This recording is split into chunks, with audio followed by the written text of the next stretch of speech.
দুর্নীতিমুক্ত ও নেশামুক্ত ধলাই করার আহ্বান বিধায়ক অমিয়কান্তি দাসের। দুর্নীতিমুক্ত ও নেশামুক্ত ধলাই গড়ে তোলার লক্ষ্যে প্রশাসন ও সংশ্লিষ্ট সকলকে একযোগে কাজ করার আহ্বান জানালেন ধলাইয়ের বিধায়ক অমিয়কান্তি দাস। শনিবার ধলাই সমজেলা কার্যালয়ে বিভিন্ন সরকারি বিভাগের আধিকারিকদের সঙ্গে ধারাবাহিক বৈঠক করেন তিনি। প্রথমে আম্বেদকর ভবন সমিতির এক বৈঠকে অংশগ্রহণ করেন বিধায়ক। এরপর স্বাস্থ্য বিভাগের আধিকারিকদের সঙ্গে স্বাস্থ্য পরিষেবার উন্নয়ন ও জনস্বার্থে বিভিন্ন বিষয় নিয়ে আলোচনা করেন। পরে ড্রাগস ফোর্সের এক জরুরি সভায় যোগ দিয়ে আইন শৃঙ্খলা, মাদক বিরোধী অভিযান এবং দুর্নীতি রোধে প্রশাসনের সক্রিয় ভূমিকার উপর গুরুত্ব আরোপ করেন।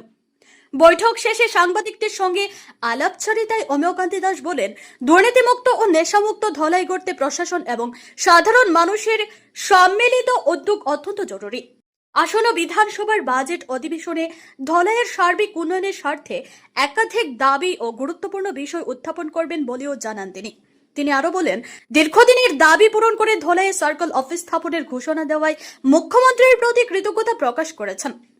বাজেট অধিবেশন শেষ হওয়ার পর ধলাইয়ের বিভিন্ন এলাকায় উন্নয়নমূলক কর্মসূচি নিয়ে সভা সমিতি করবেন এবং জনগণের মতামত নিয়ে এলাকার উন্নয়নকে আরো গতিশীল করার উদ্যোগ গ্রহণ করবেন বলেও জানান বিধায়ক।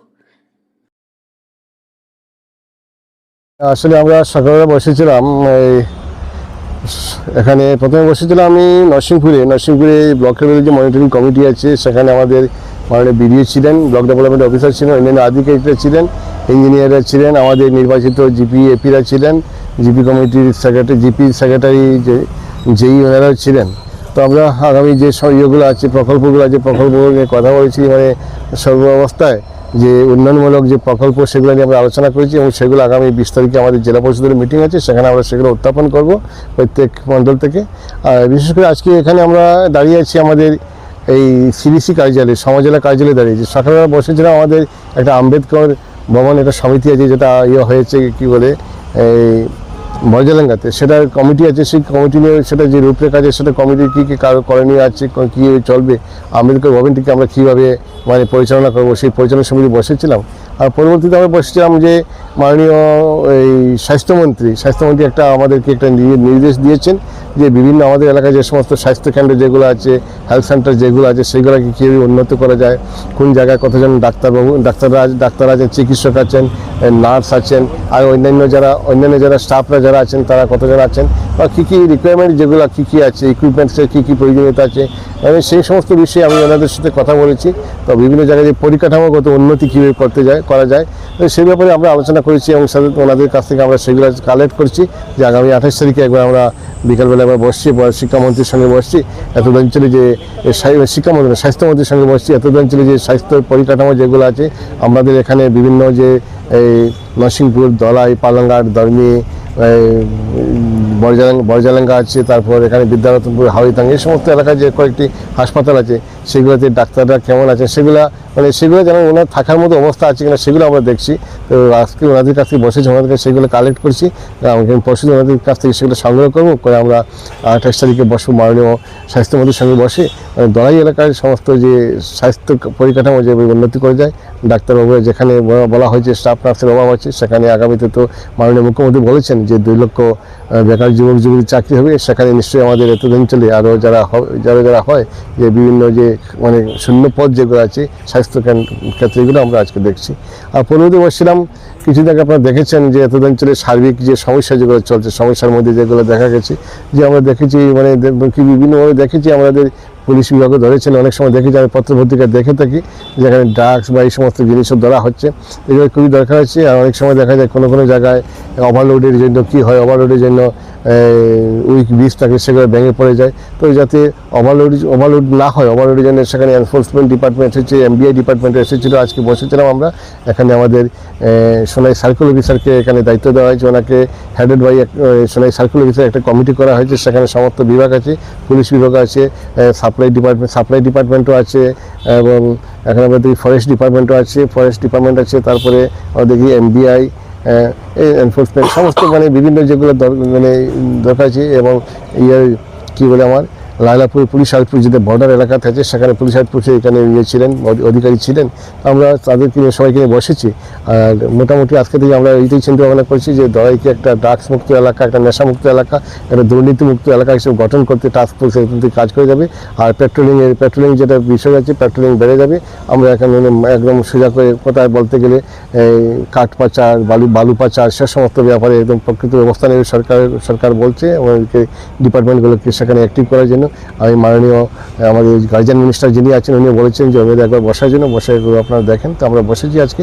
মাননীয় মুখ্যমন্ত্রী মহোদয়ের নির্দেশ আছে যে আসামকে অন্তত কী করতে হবে, যে আসামের ট্যাক্স যাতে বাইরে মানে আসামের যাতে রেভিনিউ বৃদ্ধি করা যায়, বিভিন্ন প্রদেশ থেকে যেভাবে না হয়, এগুলো আমরা দেখছি। এই যে বিভাগ যেটা করে টাস্কফোর্স মিটিং হয়েছে, আর টাস্কফোর্স সর্বদা সেই বিষয়টা আমাদের তদারকি করবে, কীভাবে কখন কী করা যায়, এবং পেট্রোলিং চলবে। আর মাঝে মধ্যে আমরা বের হবো, সমস্ত জাতি অন্তত দলাই এটা সুন্দর বিকশিত দলাই গঠন করা যায়। আর তাছাড়া আপনাদের মাধ্যমে বলতে চাই যে আগামী 31 তারিখ পর্যন্ত আমাদের এই বিধানসভা অধিবেশন চলছে। বিধানসভা অধিবেশন শেষ হলে আমি একবার আসবো।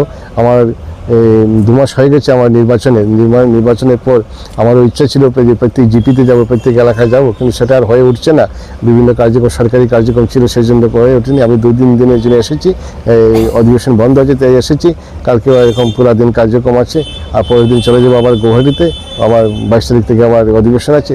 আর 22 তারিখ অধিবেশন আসার পর 1 তারিখে আসবো। 1 তারিখ আসার পর আরও 3 দিনের একটি কার্যক্রম আছে, পার্টির আছে, প্রশিক্ষণ ব্যবস্থা আছে। 5-6 তারিখ থেকে আবার আমি প্ল্যানিং করবো, যোজনা করবো যে আমার 3টা মণ্ডল আছে, 3টা মণ্ডলের যে সমস্ত জিপি আছে, গাঁও পঞ্চায়েত আছে, প্রতিটি গাঁও পঞ্চায়েতে যাবো।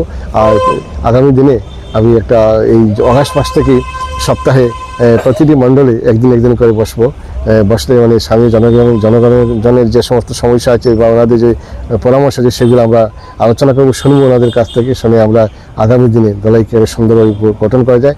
জনগণের যে সমস্ত সমস্যা আছে, অনেক সমস্যা আছে, রাস্তাঘাটের সমস্যা আছে, বর্ষাকাল আছে, বর্ষাকালে রাস্তাঘাট মানে আমরা দেখেছি অনেক জায়গায় খারাপ আছে। আমরা সেগুলো নিয়ে ভাবনা চিন্তা করছি যে পূজার আগে কী রাস্তাগুলিকে আরও সুন্দর করা যায়, সে রাস্তা চলছে। আর আগামী দিনে সবার সাথে বসে সবাই পরামর্শ নেব। জনগণ ফোন করছেন, অনেকের সাথে দেখা সাক্ষাৎ হচ্ছেন অনেক দিন থেকে। আমার ইচ্ছা যে সবার সাথে একবার দেখা করব। তো 31 তারিখের পরে এসে সবার সাথে দেখা করব। আমি সবাই দলাইবাসীকে আজও এখান থেকে আপনাদের সামনে দাঁড়িয়ে ওনাদের সবাইকে অভিনন্দন জানাচ্ছি, শুভেচ্ছা জানাচ্ছি। বসে আমরা কথা বলবো। নমস্কার সবাই।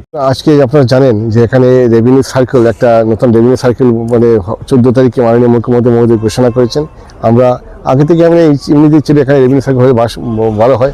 আমি গত 7 তারিখে আমাদের প্রশ্নপত্র দিতে হয়, কোয়েশ্চন দিতে হয়। প্রশ্নপত্র আমি দিয়েছি। 7 তারিখের প্রশ্ন যেটার সাথে 22 তারিখে আসবে, 8 তারিখের প্রশ্ন 30 তারিখে আসবে। তো আমি প্রশ্ন দিয়েছি, সেটা অনলাইন দিয়েছি, সেটা এখন আসেনি। না আসা আমার রেভিনিউ সার্কেল নিয়ে আমার কথা ছিল, কিন্তু না আমরা আমাদের দাবি উত্থাপন করার পূর্বেই মাননীয় মুখ্যমন্ত্রী সেখানে একটা রেভিনিউ সার্কেল দিয়ে দিচ্ছেন। এখানে দিয়েছেন, দলাইতে দিয়েছেন, বরখলায় দিয়েছেন, এরকম আরও 14টাতে দিয়েছেন, সমগ্র আসামে দিয়েছেন। তা আমরা দলাইবাসীর পক্ষ থেকে, সমগ্র দলাইবাসীর পক্ষ থেকে অনেক অভিনন্দন জ্ঞাপন করছি। আমাদের দাবি উত্থাপনের পূর্বেই উনি সেই আমাদের আশা আকাঙ্ক্ষা, সেই বিকশিত দলাইয়ের যে রাস্তাটা সুগম করতে উনি একটা রেভিনিউ সার্কেল দিয়ে দিচ্ছেন। ওনাকে আমরা দলাইবাসীর পক্ষ থেকে অনেক ধন্যবাদ জ্ঞাপন করছি, ওনার দীর্ঘায়ু কামনা করছি। 31 তারিখে বাজেট সেশন শেষ হবে, তারপর থেকেই মোটামুটি আমরা ভাবছি যে 31 তারিখের পরে এগুলো নিয়ে আলোচনা হবে। তখন আমরা বিভিন্ন স্ট্যান্ডিং কমিটিতে আলোচনা হবে। তো তারপরেই মোটামুটি পূজার আগে পিছিয়ে সেগুলো শুরু হয়ে যাবে বলে আমি আশাবাদী।